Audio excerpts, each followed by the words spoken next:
Bir var ağrı verən xəstəlik, dərhal müalicə. Bir də var o yavaş-yavaş içdən adamı yeyən xəstəlik. Bu rahat tələblik belədir. Bunun problemi budur ki, insanlar bunu özünə problem bilmir. Bunu mənəviyyatla o qədər də zid bir xüsusiyyət saymır. Deyir, tənbələm də tənbələm.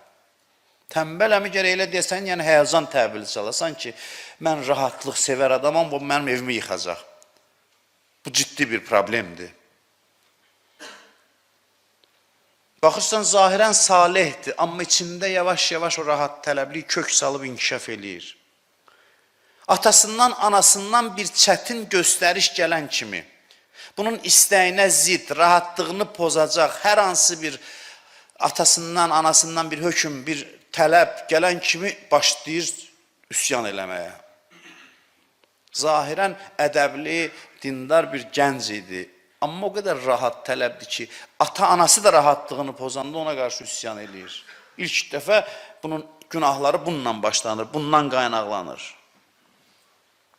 Yaxud da hər şey bunun istəyinə uyğun gedəndə yaxşı adamdır. Bir dənə hadisə istəyinə zidd oldusa, gördün ki, özündən çıxdı. İtirdi o, müvazinətini itirdi. Bu, dünya məhəbbətinin ən təhlükəli şöbəsidir, başa düşürsünüz. Bunun üzərindən elə belə keçmək lazım deyil. Gənclər hələ o dərəcəyə çatmayıb vəzifəpərəst olsun. Var bəzilər, amma gənclər adətən müəyyən yaşdan sonra bu xüsusiyyət başlayır inkişaf eləməyə. Gənclərdə dünya tələbli əsasən rahat tələbli şəklində təzahür edir. Şükür Allah, bizim məclisdə gənclər çox olur. Ağsaqqallar da var, onlar da tövsiyə eləsin gənclərə ki, bu xüsusiyyətlə xüsusi mübarizə aparsınlar özlərində. Bunun əleyhinə qiyam eləmək lazımdır. Tənbəllik və rahatsevərliyin. Adam var, 20 yaşı var, 30 yaşı var, 40 yaşı var, eyni ilə o körpə kimidir. Körpə necədir? Bir şey əziyyət elədi, başlayır ağlamağa. Bu da balaca, nəsə bir şey bunun rahatlığını əlindən alan kimi etiraz eləməyə, üsyan eləməyə qalxır. Bunu siz kiçik bir şey sayırsınız. Çox ciddi bir mənəvi problemdir. Rahat tələbliyin qarşısı vaxtında alınmazsa, şəhvətpərəstliyə, fəsada meyl artacaq sonradan. Bəzi adamlar deyir ki, oğlum yaxşı idi uşağım. 15 yaşdan sonra gördüm pozuldu. Da heç namaz da qılmır, da heç ibadət də eləmir. Harama meylənir, kobudluq eləyir, özünü pis aparır. Bilirsən, baxırsan, görürsən ki, bu ailədə 7 yaşdan 14 yaşa qədər tərbiyənin ikinci mərhələsində lazım olan işlərə riayət eləməyiblər. Bilirsiniz, nə ediblər? Çox istəyir o uşağını, deyir, dəymə, qoy yatsın. Dəymə, qoy filan, dəymə. Məktəbdən gəlib, oğlum, ayaqqabı da mən çıxardım, corabları da mən çıxardım. Sevgi göstərir zahirən. Amma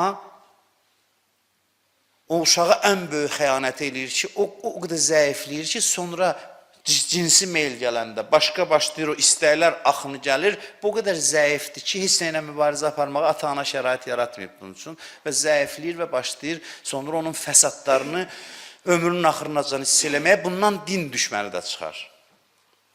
Zarafat bir məsələ deyil. Bu uşaqdan din düşməni də çıxar. O nazla, nəvaziş, bəli, sevgini artıqlaması ilə ver. Bəli, tələb qoyanda da sevgi ilə qoy, amma tələbi qoy. Hərdən vadar elə ki, istəyinə qarşı getsin, xüsusilə 7-14 yaş arasında. Yoxsa müqavimət göstərə bilməyəcək, zəif olacaq. Ədəb dövrü var tərbiyənin. Ədəb nədir? Ədəb ürəyin istəyəni yox, lazım olanı eləməkdir. Bilirsiniz, ona görə. Ədəb rahat tələbliyin düşmənidir. Deyirsən, uşağa ədəb öyrət. Yəni, zəhmət çək, ürəyin istəyən kimi ayağı uzadıb oturma. Ayağı yığ otur, böyük gələndə ayağı otur. Niyə? Tənbəlliyi var da, həvəsi yoxdur, uzanıb, durmaq istəmir. Zahirən biz ədəbi sırf belə qeyri-praktiki bir göstəriş kimi başa düşürük. Amma praktiki göstərişdir. Ədəb yəni qalx ayağa, otur. Özü bir hərbi hissədəki kimi hiss elə. Bu səni əzmək üçün deyil, bu səni gücləndirmək üçündür. Gələcəkdə güclü şəxsiyyət olasan. Ona görə də ədəb öyrət. Ədəb yəni istəyi əz. İstədiyin kimi rəftar eləmə. Lazım olan kimi rəftar elə.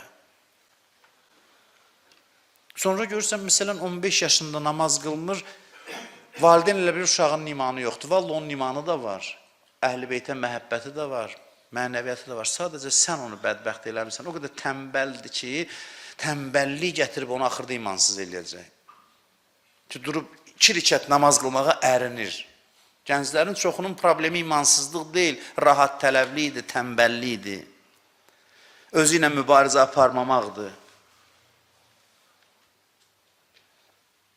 Yoxsa baxır, deyir, uşağım yaxşı uşaqdır, qoy istədiyini eləsin.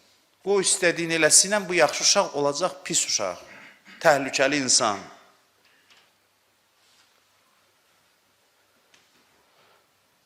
Uşağı uşaqlıqdan aşılamaq lazımdır ki, həyat rahat deyil. Mən bir Ramazan ayını bu haqda danışmışam. Kimsə varsa dinləyib yadındadır. Tənbəllik həyata səhv baxışdan yaranır. Həyatda rahatlıq ummaqdan yaranır. Tənbəllik bəladır, cinayətlərin qaynağıdır. Mən çox-çox təəssüflə deyirəm ki, bizdə rahat tələblik cəmiyyətdə yayılmaqdadır gənclər arasında. Ailələrin dağılma statistikası, boşanmaların statistikası faciəli həddədir. Nəyin nəticəsidir? Yeganə səbəb, yeganə də olmasa başlıca səbəb rahat tələblidir. Qarşı tərəf bunun rahatlığını, tam bunun gərək, necə bu istəyir o elə olsun, elə olmayanda dava düşür. Nə qədər tənbəl, incə-mincə bir qrup insan, deməzdim nəsil formalaşır, mən deməzdim bütün nəsli ittiham eləyə bilmərəm. Amma bu bəla düşüb kök salmaqdadır. Çünki bu qərb mədəniyyətinin qaynağıdır axı bu. O mədəniyyətin nəticəsində bu formalaşır. Peyğəmbər bir gəncdən xoşu gəlirdi. Gördü ki, məsələn, zahirən yaxşıdır. Birinci sualı buydu ki, işi gücü varmı, nə ilə məşğuldur? Deyəndə ki, bekardır, deyirdi ki, səqətə an eyni, gözümdən düşdü.